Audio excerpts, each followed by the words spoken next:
Ireland have one hand on the Six Nations trophy as Joe Schmidt's side secured a bonus point victory over Scotland spearheaded by Jacob Stockdale's magnificent first-half brace. England must beat France, and bag a bonus point in the process, later in the evening if they want to take Ireland to a championship decider at Twickenham next Saturday. Anything less in the title will be in Ireland's grasp by tea time on Saturday. The charge for a first Grand Slam since 2009 remains on course as well as Ireland's secured an historic 11th straight Test victory. This was not a perfect performance, by any means, but Ireland will travel to London in buoyant mood. Certainly, when you have a strike runner like Stockdale in your team, you can afford to be confident.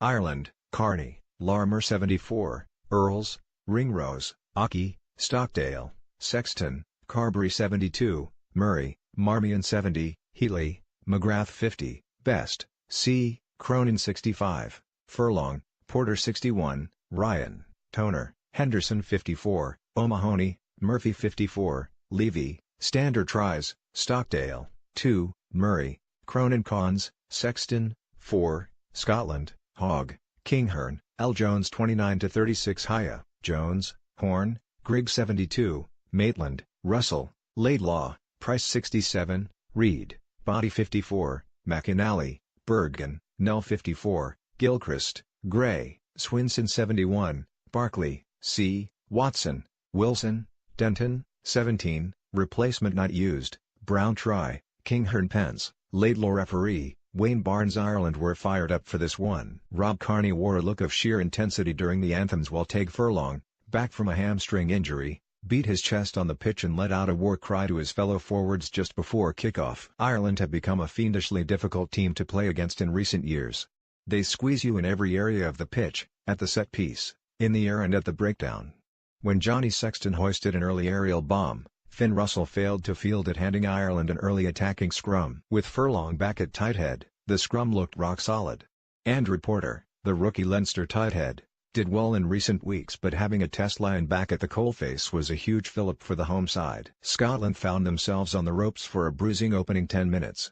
Ireland attacked in wave after wave, but hooker Stuart McInally did brilliantly to win a turnover on the deck to lift the pressure. Watson and John Barkley were outstanding at the breakdown against England a fortnight ago, and they were looking just as menacing in the tight exchanges early in this contest. Despite all the Irish pressure, it was Scotland who drew first blood thanks to Greg Laidlaw's 12th-minute penalty after a backtracking Keith Earls was penalised for failing to release on the deck, with Scottish players arriving to the breakdown in their droves. It was fast and furious in the opening quarter. The Scots, starved of possession, lit up the game thanks to some sublime handling from Ryan Wilson, Blair Kinghorn and Finn Russell on the short side. Ireland lifted the siege as Wilson left the field for a head injury assessment. There was no quarter being given here. Sexton sparked Ireland back into life when he chipped and regathered his own kick and sent Murray galloping into space. Bundy Aki and CJ Stander carried on the attack before Sexton crossfield kick, his third of the match, came to nothing. Stockdale has been scoring tries for fun this season. The Ulster win notched his 9th Test try in 8 appearances when he raced on to Peter Horne's looping pass to race away for Ireland's first try of the afternoon. Gary Ringrose, who came into the starting lineup with barely an hour of action for Leinster under his belt, showed no signs of rust with a searing midfield break. Moments later, Hugh Jones was racing away down the other end of the field. Hogg was racing through unmarked for try line, but Jones could not find his teammate with the try-scoring pass. It was a huge moment, and a huge let-off for Ireland. The sheer pace and intensity of the game was clearly having an effect on both sets of players. The breakdown was proving a fascinating contest with Watson, Barkley, Levy and O'Mahony creating havoc at every available opportunity. There was time for one more Irish raid before the break as James Ryan mopped up McInally's overthrown lineout before offloading to the onrushing Rory Best. Sexton then swept the ball across the back line as Ringrose's deft pass put Kearney into acres of space. The Ireland fullback then fed Murray, who was hauled down meters short of the line. Aki then tried to power over form close range, but referee Wayne Barnes, who was marshalling the contest superbly, adjudged that the Kiwi midfielder was held up. From the ensuing scrum, Ireland went for the jugular.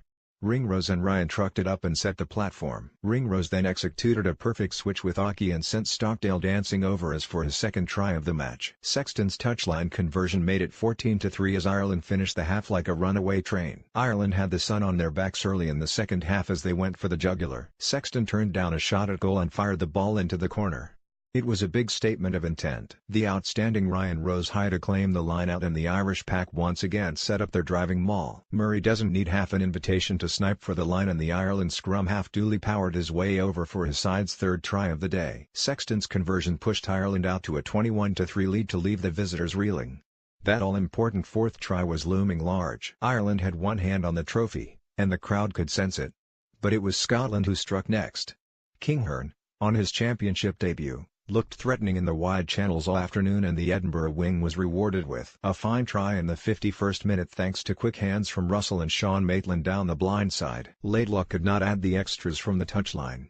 Horne raced through the Irish defence, but the Scottish midfielder threw another shocker of a pass which eluded the onrushing Kinghorn. Scotland's display summed up in one moment. Normal service resumed thereafter as Ireland, boosted by the impact of Jack McGrath, Ian Henderson and Geordie Murphy from the bench, once again laid siege to the Scottish tree line. They had to settle for a three-pointer from Sexton on the hour mark, but Irish number 10 sent his effort wide of the post. But the precious fourth try finally arrived when substitute hooker Cronin burrowed over from a surging Irish line-out maul with 10 minutes to play. The sun broke through the clouds and the fields of Athenry began to reverberate around the stadium, while the sizable Scottish support made an early dash for the exits. Ireland, with their young tyros Joey Carberry and Jordan Larmour off the bench, fittingly finished the game on the front foot. They will march on to Twickenham with a shot at history in full view. St. Patrick's Day is shaping up to be a very special day.